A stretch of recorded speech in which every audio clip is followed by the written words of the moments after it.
We are multi-dimensional, infinite consciousness, having a brief experience called human. The focus of attention that the body gives us on a narrow band of frequency, and we call it human, we call it the world, it's just a frequency band of information which we're interacting with, like Wi-Fi. I symbolize it in the answer as a bubble. You're in the 5 sense bubble. You put people in the 5 sense bubble, the perceptual bubble, and now instead of getting insight from expanded states of awareness, you are operating in a bubble of perception. And the idea from the couple's point of view is you isolate people in the 5 senses, and then you dictate the information that isolated consciousness gets. So you isolate people in the 5 senses, and then you program their perception of reality. This is exactly why we live in the world we do, and it's exactly why people see the world as they do.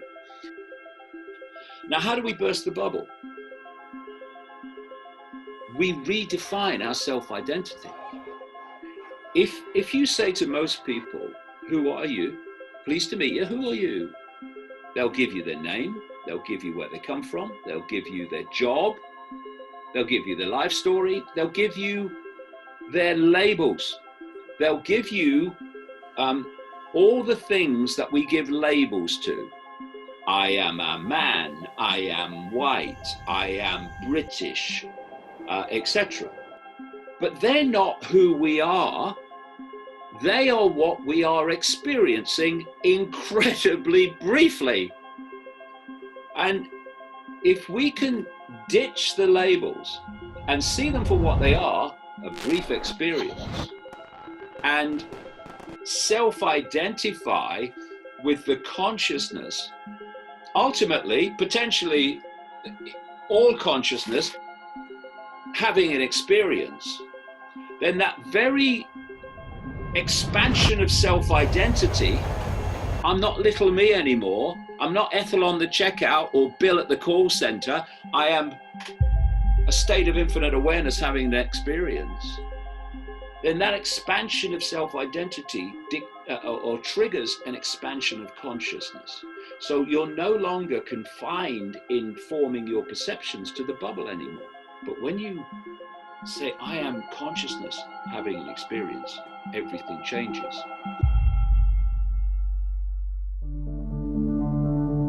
Two things hold us in servitude. Two things keep us there. Woof, woof, yes sir, no sir.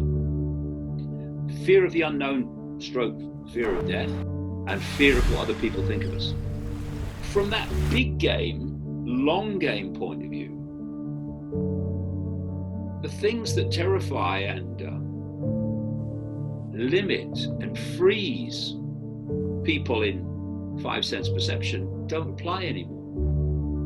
But people freeze because they're self-identifying with the little I. When you self-identify with the big I, everything changes.